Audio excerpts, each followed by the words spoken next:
Welcome to Let's Chat Finance Season 2 by Home Buyer Centre. Here are some snippets from the episode.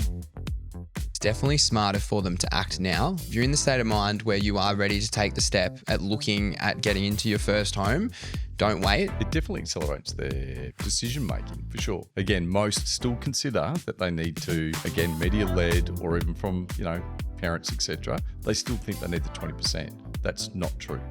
You're right that it's very out of sight, out of mind. I feel like it's the easiest loan I've ever gotten. So yeah, it can be really hard if you've not considered it before and all of a sudden it's impacting how much you can borrow. Welcome back to Let's Chat Finance by Home Buyer Centre. I'm your host Tash and I'm here with Tyler Locke from Home Buyer Centre Victoria. Good to be back, Tash. And Chris Cummins from Resolve Finance. Thanks for having us, Tash. Today we're unpacking government policy and what it can mean for first home buyers. Chris, we'll start with you. What's actually changing?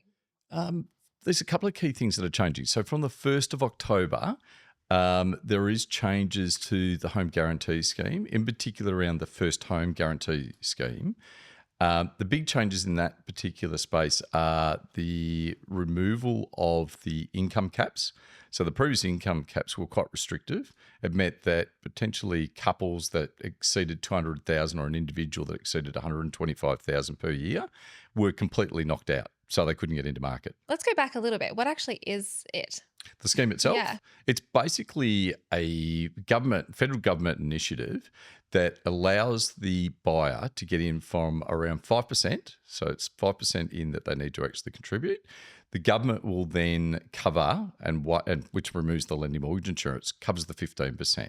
Yeah, so you don't need your parents to do it. You don't can need the just get parents to government. actually assist at all. So yeah, so if you could get in for 5%, then you're on your way, as long as you meet the banking eligibility.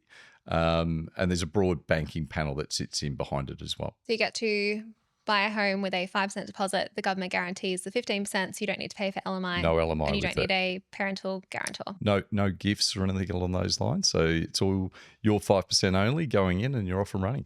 And what are the changes? There's 3 of them, isn't there? There's a couple of key changes. One is around the income caps have been removed. The other one is then also around the property caps have increased, both in WA and Western Australia. So they've actually been exceptionally increased now. And the other one is that the spots per year have actually been removed as well. So they actually capped it at previously 35,000. It's unlimited now. So a lot more people are eligible now. Yeah, 100%. Tyler, what did you think when you heard these schemes and what are people that you're talking to thinking about them? Are they skeptical? Are they excited? A bit of column A, a bit of column B. So with these schemes, they're awesome and they're a big help. However, I think when people first hear about them, particularly if they're not fully informed of what's happening in property and these schemes up front, it can be a little bit confusing. Maybe they would feel a little bit skeptical because there's a lot of big terms getting thrown around and a lot of big words. The same. Like when you hear first home super saver, first home guarantee scheme, first homeowners grant, they all sound quite similar. Exactly, which is why it's really important for an expert like the team at Resolve Finance to explain this to people and coach them through which scheme might be best for them. And once they understand it, they're not too difficult to get your head around once you have it explained properly. And then that skepticism or that confusion will often lead to confidence and then a bit more of a willingness to move forward. Yeah, I really love the first home guarantee one because it kind of makes it a bit more, it brings back the equity. If you don't have the parents who can guarantee your home loan for you, it's a bit unfair. If you used to have to pay LMI, but now there's a way for people to get the government to guarantee it, which is really awesome. Yeah, exactly. Chris, who do you think will benefit from this the most? Do you think it'll be young professionals, families, singles? I think if you're a first home buyer, regardless whether you're a single, couple, etc., you'll be the biggest benefit of that particular scheme. That said, there is other components to that scheme that and depending on your criteria and eligibility for the scheme, that if you haven't owned a home in greater than 10 years, you could be eligible for that same scheme. Wow, I didn't know that. Very exciting. It's always good to talk to a mortgage broker then 100%. So they can find all the criteria. Something else I've heard a lot more about is help debt and it being unfair that the banks used to consider your help debt or maybe still do. What's happening with that? There's been a couple of changes in that space. There's been the announcement that the government is actually dropping the debt by 20%. Yes, I'm very excited. Yeah, that's very exciting. I've still got a little bit of mine. Yeah, my daughter's very excited about that too, being a nurse. So that will actually then naturally help with the impact on serviceability, because if there's a less of debt that's calculated, that will actually mean that that could actually be contributed to either paying it down quicker or alternatively actually seeking a higher borrowing capacity if you're looking at a home buyer. How does your HECS debt actually impact your borrowing capacity? Good question. It's treated very similar or in a way to any other sort of debt, but the debt itself is based on what your income levels are. So your HECS, there's a HECS threshold. And if the customer actually exceeds the HECS threshold, there's a mandatory repayment amount that needs to be made. That mandatory repayment amount is deducted out of your gross income. So that actually leads to a customer being potentially impacted on how much they can borrow. I've heard some banks are now excluding your HECS repayments from your borrowing capacity. Is Spot that true? on. Yeah. So, and again, there's elements to it where it's not in every scenario, but if you're close to actually clearing the HECS debt, or it's a lower amount, the banks will look at it, particularly if it's under sort of a 12-month range to actually clearing it. They will actually potentially ignore the repayment completely, which then helps you get into market a bit quicker. Very exciting. Tyler, have you come across many first home buyers who are shocked by how much their HECS debt actually reduces their borrowing capacity? Yeah, a lot of them are surprised. I think for the HECS help debt, for a lot of people, it is a little bit out of sight, out of mind. It's not necessarily there when you go into your bank statement or go into your banking app. It's not sitting there like potentially some other loans might be.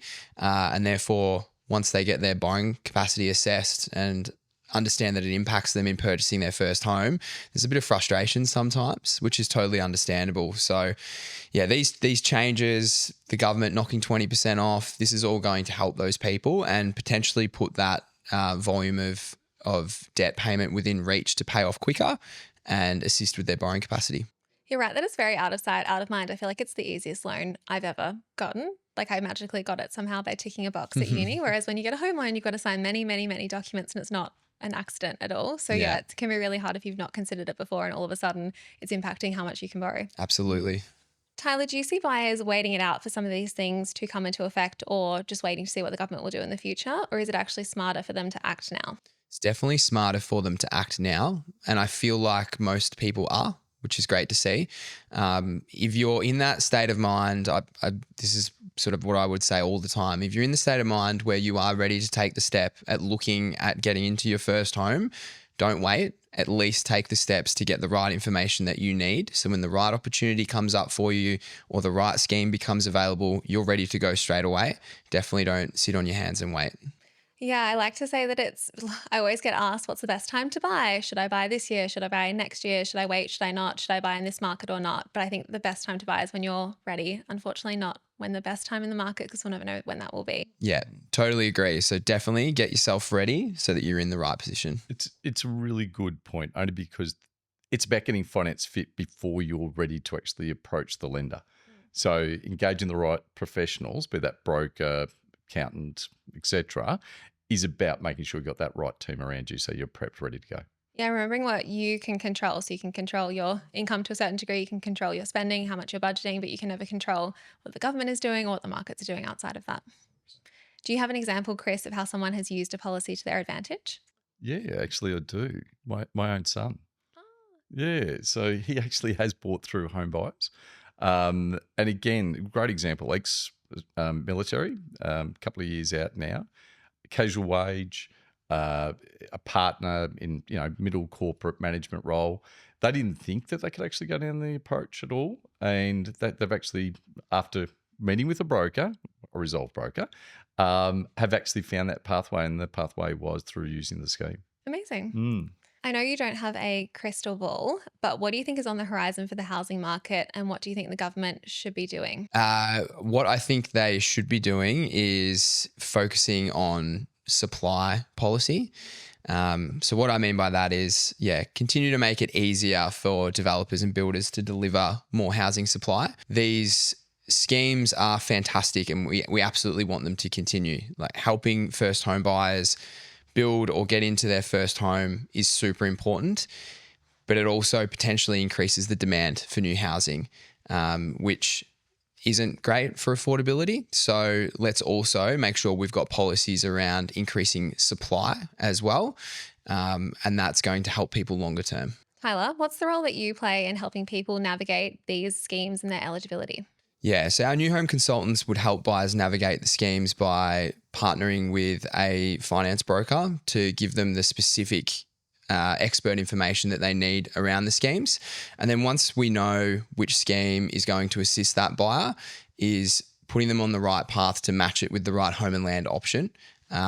So with the home, the land and the finance all working together, we can help them get into their first home. Do you have many people asking you about the schemes and if they're eligible? Yeah, absolutely. And whilst we've got a fairly good idea of how they all work, I absolutely recommend working with a finance broker to get the expert opinion and the expert advice on that.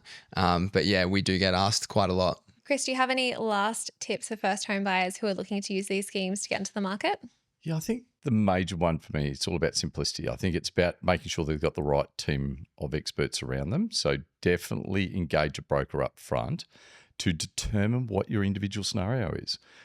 Ignore the media noise and determine what your own personal situation is. That's my number one tip around it. Definitely. Yep. See a broker. That's come up so much. See 100%. A broker. You guys seem to promote each other quite a bit. It seems like you're great friends, which is amazing. But are there any referrals? What's the relationship like between Home Buyers Centre and Resolve? Yeah, I'll start. So for Home Buyers Centre, the reason that we refer to Resolve is all about the customer experience. So we've got a proven track record and a relationship between both businesses where we know, particularly with first home buyers, if we refer them over to Resolve, that Resolve are going to deliver a great customer outcome almost all of the time. So that's the most important thing for us. But it probably is worth noting that we do both fall under the same umbrella of the ABN group. Anything to add from you, Chris? Fundamentally, their team 100% believe in the brokers that we've got. Because we're all on the same journey where it's all about actually focusing on that customer journey, make sure the customer gets into the property in that dream of home ownership.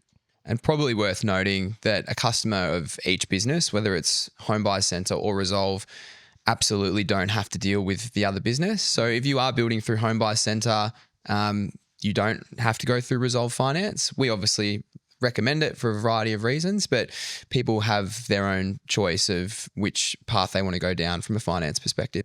And you should be using us anyway. We've been doing this since 1997. So we do know a thing or two about construction finance. Amazing. But it's open, so you can go and see any broker that you would like. You 100%. can. We have covered so much in today's episode. We've spoken all about the government schemes, the changes, and how HECS and help debt might affect your borrowing capacity. Thank you so much, Tyler and Chris, for joining us. Thanks, Tash. Thanks, Tash. It was great to chat. Up next, we're going to talk all things location, and we've got a very special guest from Stockland joining us to talk all about infrastructure and livability.